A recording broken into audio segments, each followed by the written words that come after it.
Assalamualaikum warahmatullahi wabarakatuh. Perkenalkan, nama saya Muhammad Raska Safrian dengan NIM 25014119139. Di sini saya akan menyampaikan tentang latar belakang dari ketahanan nasional. Apa sih ketahanan nasional itu? Istilah ketahanan nasional merupakan istilah yang khas dari Indonesia, karena istilah ini dikembangkan dan dirumuskan oleh negara Indonesia untuk membina kehidupan nasional dan juga untuk mencapai tujuan yang telah ditetapkan. Di samping istilah ketahanan nasional, terdapat juga istilah yang dekat dengan itu, yaitu pertahanan nasional. Nah, apa sih perbedaan antara ketahanan nasional dan juga pertahanan nasional? Pertahanan nasional merupakan upaya dan usaha untuk menjaga kedaulatan bangsa, sehingga istilah ini lebih identik dengan adanya kekuatan militer dan juga sistem persenjataan untuk mengatasi ancaman yang akan datang, baik dari dalam maupun dari luar.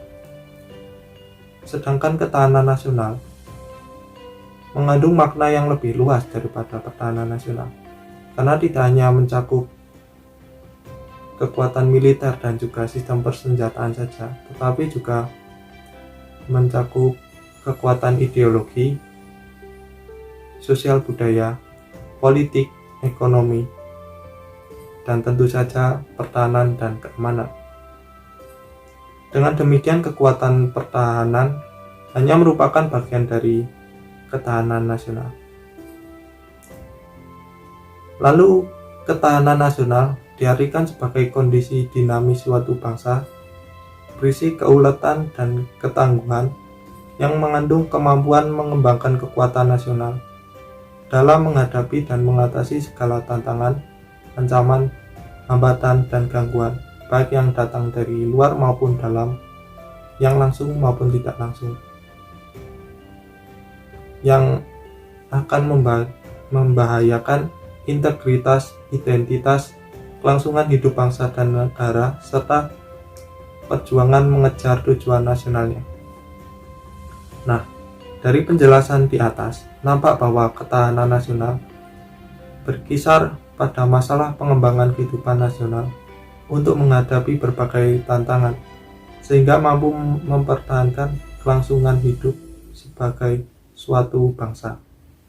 Karena tantangan kehidupan nasional senantiasa berubah dari waktu ke waktu dan juga dari zaman ke zaman, maka kondisi ketahanan nasional harus merupakan kondisi yang dinamis, sehingga selalu berkembang sesuai dengan tantangannya.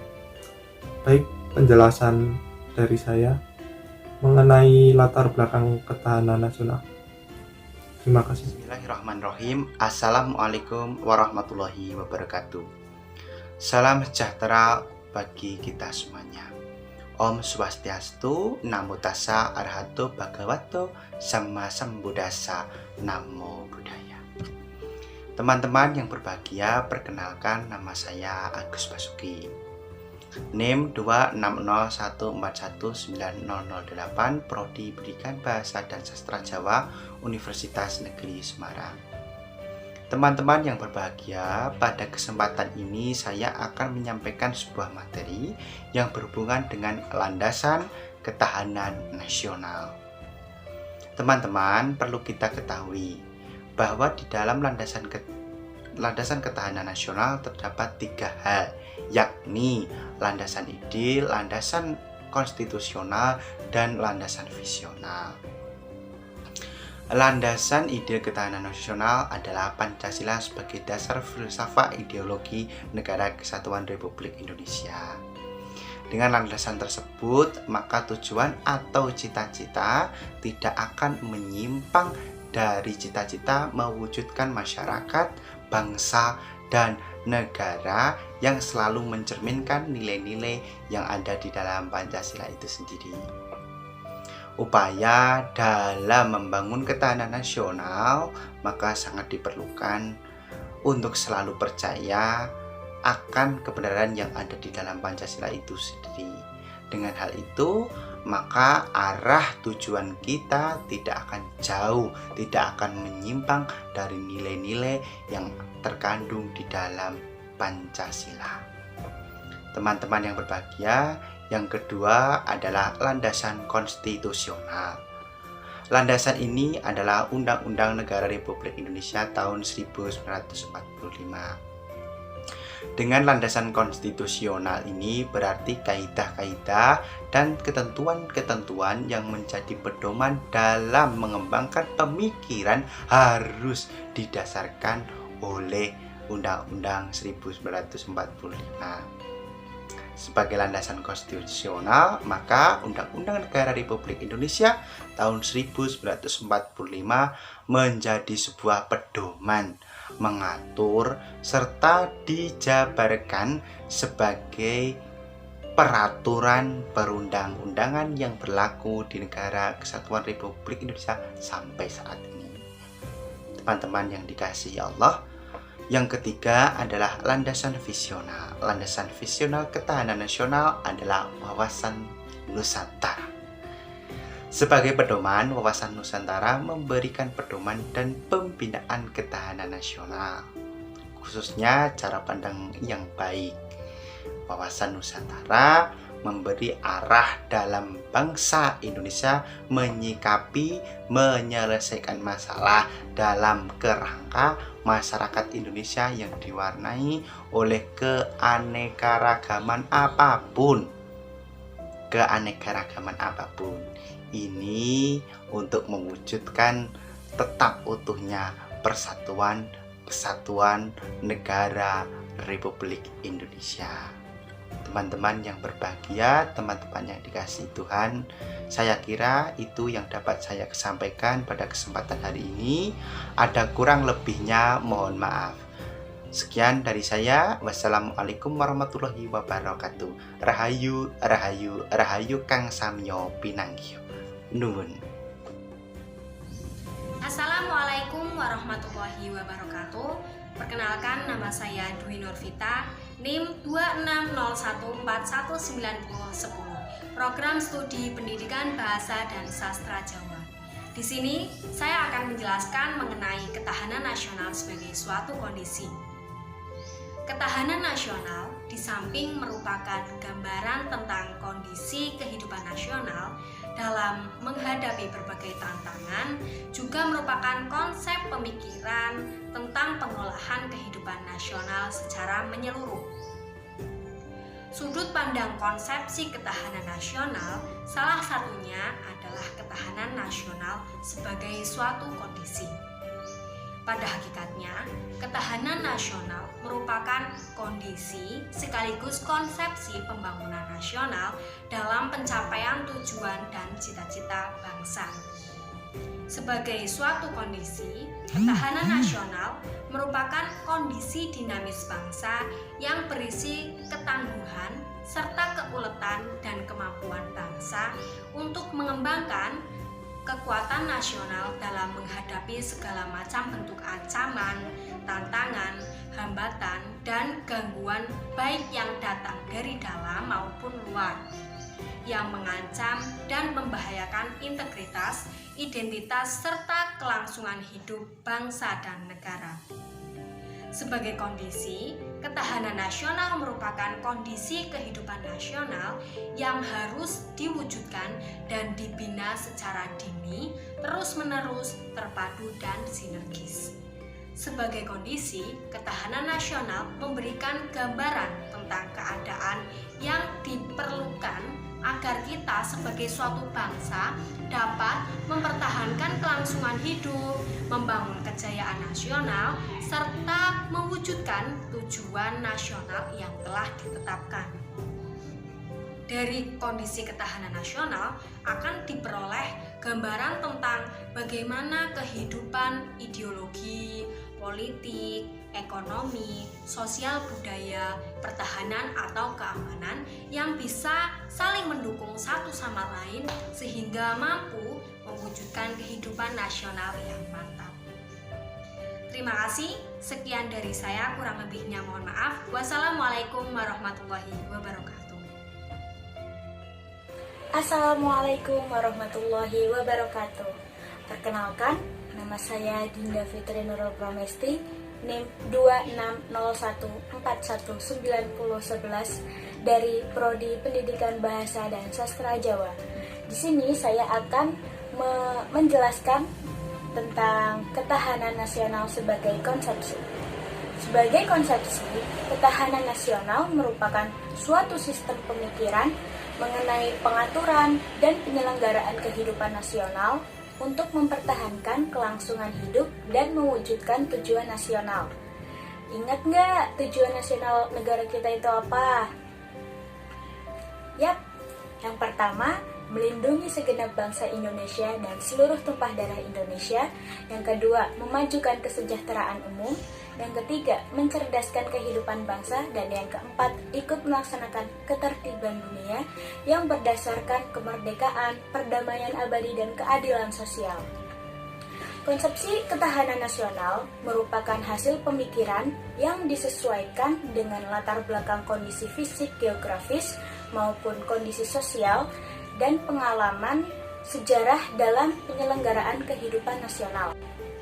Dengan kata lain, konsepsi ketahanan nasional Indonesia merupakan domain atau sarana untuk meningkatkan metode keuletan dan ketangguhan bangsa yang mengandung kemampuan mengembangkan kekuatan nasional dengan pendekatan kesejahteraan dan keamanan.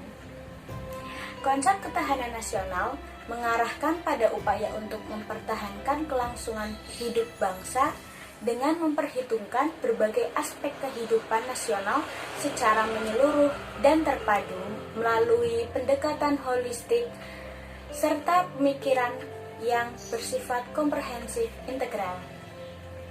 Sekian dari saya, kurang lebihnya saya mohon maaf. Wassalamualaikum warahmatullahi wabarakatuh. Perkenalkan, nama saya Tri Indah Lestari, NIM 2601419015. Saya akan melanjutkan materi selanjutnya, ketahanan nasional sebagai model berpikir.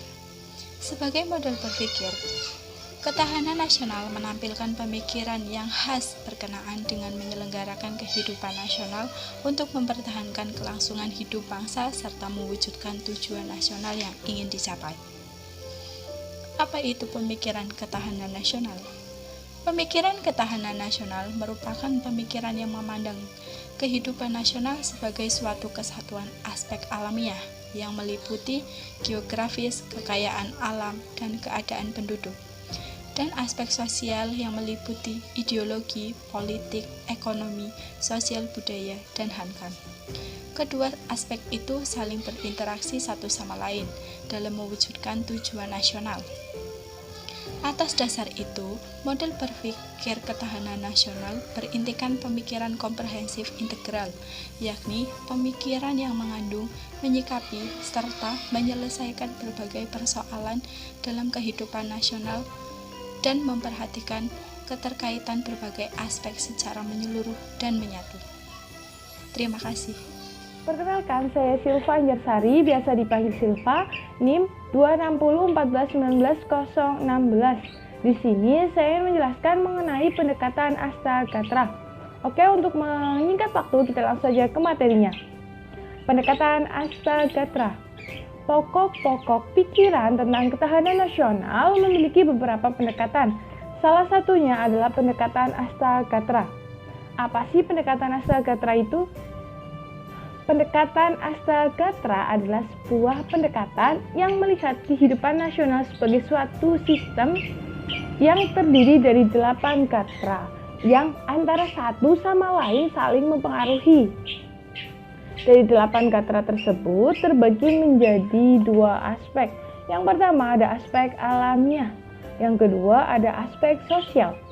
Aspek alamiah atau trigatra terdiri dari letak geografis negara, kekayaan alam yang dikandungnya, serta keadaan dan kemampuan penduduk.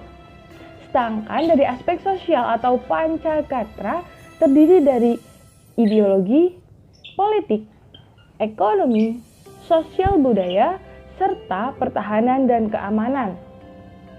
Sebagai insan yang berbudaya, manusia dalam menjalin menjalankan kehidupannya pasti berhubungan dengan Tuhan dan alam sekitarnya. Dari jalinan hubungan tersebut mewujud dalam beberapa aspek kehidupan.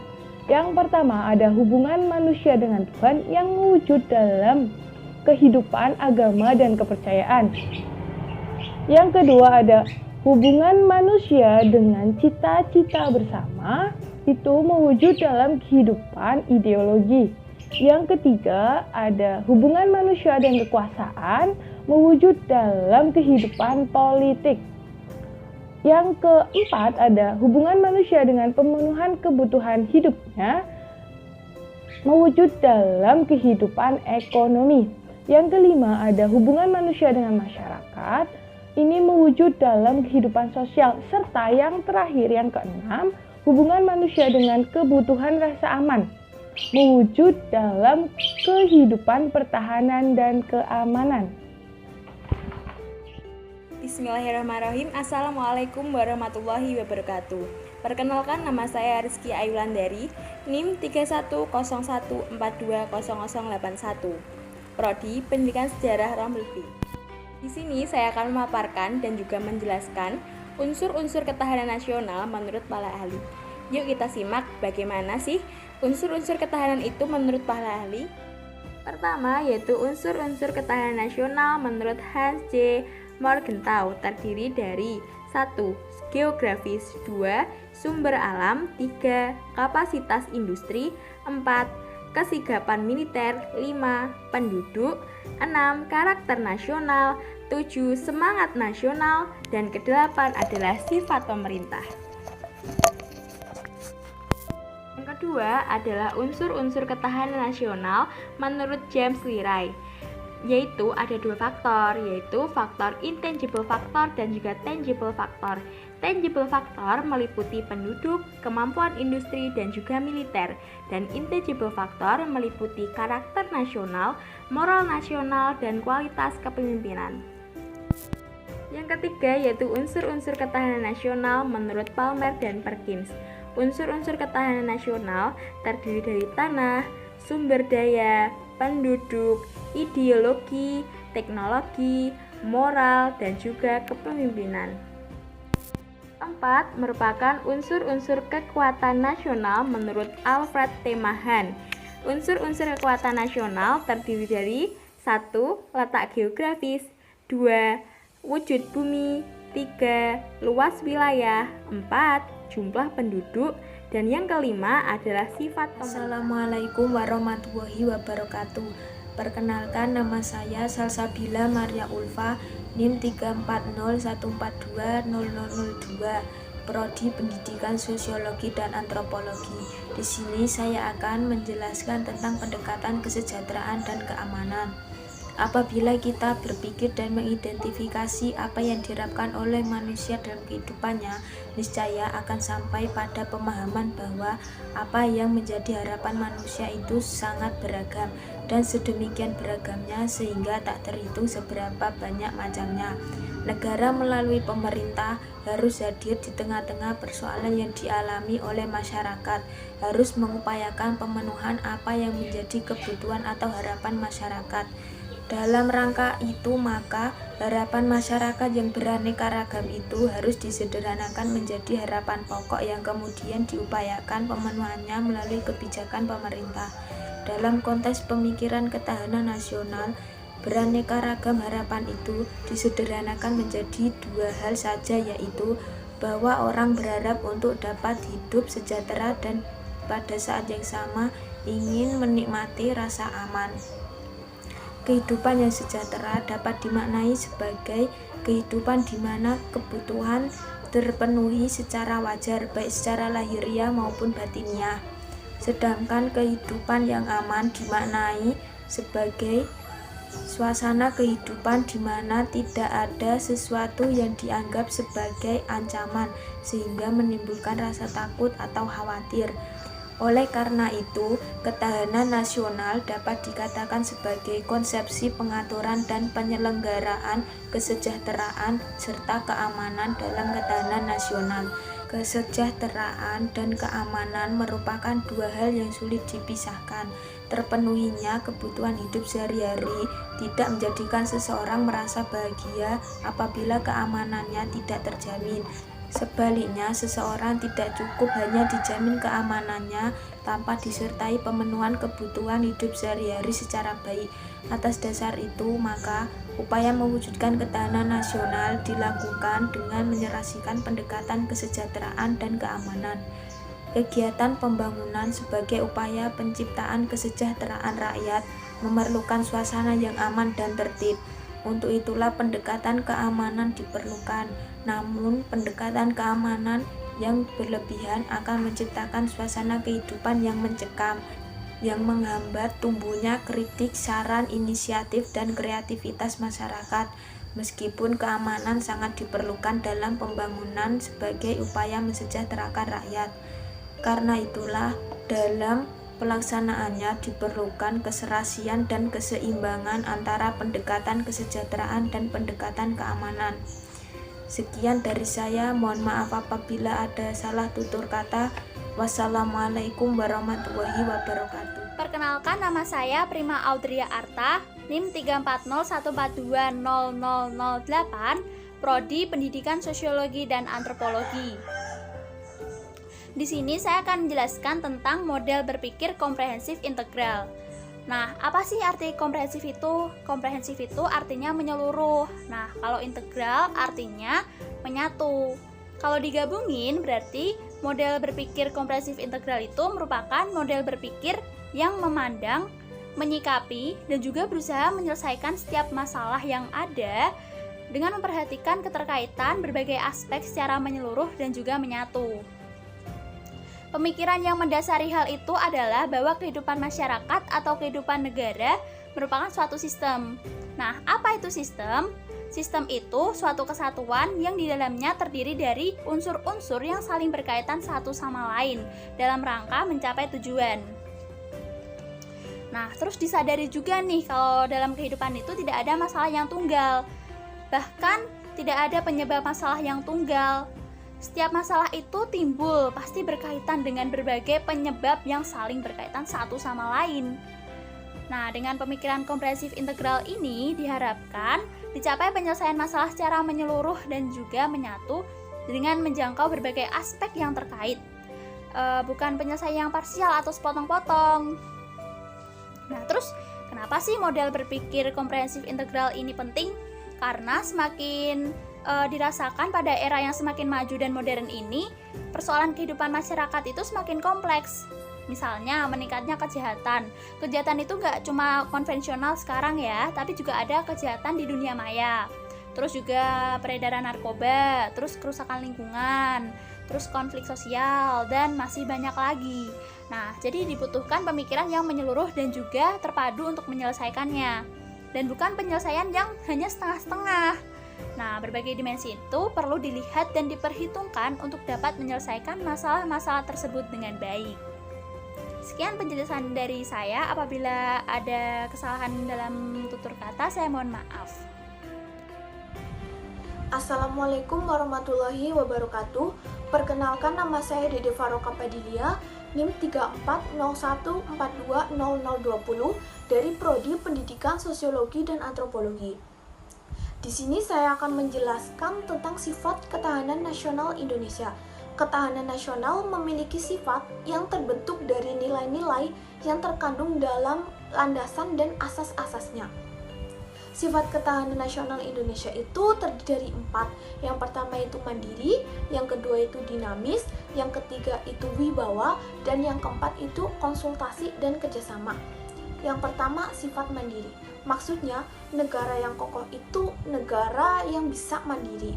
Artinya, semuanya bisa diatur dengan kekuatan sendiri, dengan cara yakni dengan upaya bekerja dengan ulet, kemudian tidak mudah menyerah.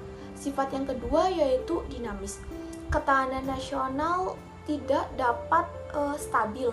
Ia dapat meningkat dan menurun sesuai dengan kondisi dan situasi bangsa serta lingkungan strategisnya.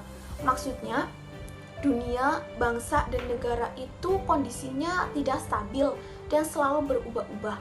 Maka, untuk mempertahankan keutuhan bangsa, perlu adanya upaya-upaya yang dilakukan oleh bangsa atau negara tersebut agar sesuai dengan kondisi saat ini, agar sesuai dengan dinamika saat ini, serta agar sesuai dengan tren masa kini. Nah, sifat yang ketiga yaitu wibawa.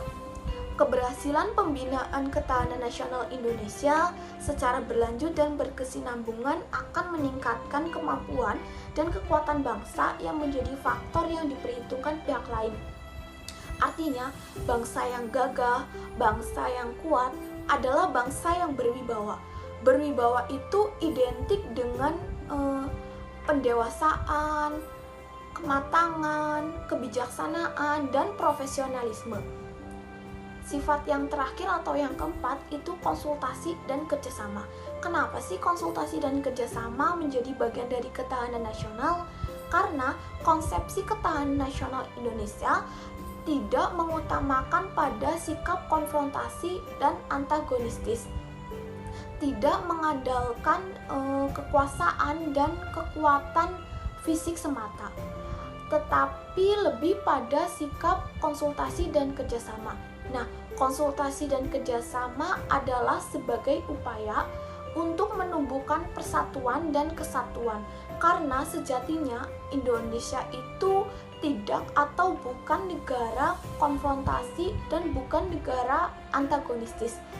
Indonesia itu dikenal oleh dunia sebagai negara yang memiliki kepedulian moral yang tinggi, kesantunan, dan sebagainya. Itu adalah sifat ketahanan nasional Indonesia yang dapat saya jelaskan. Kurang lebihnya mohon maaf. Wassalamualaikum warahmatullahi wabarakatuh.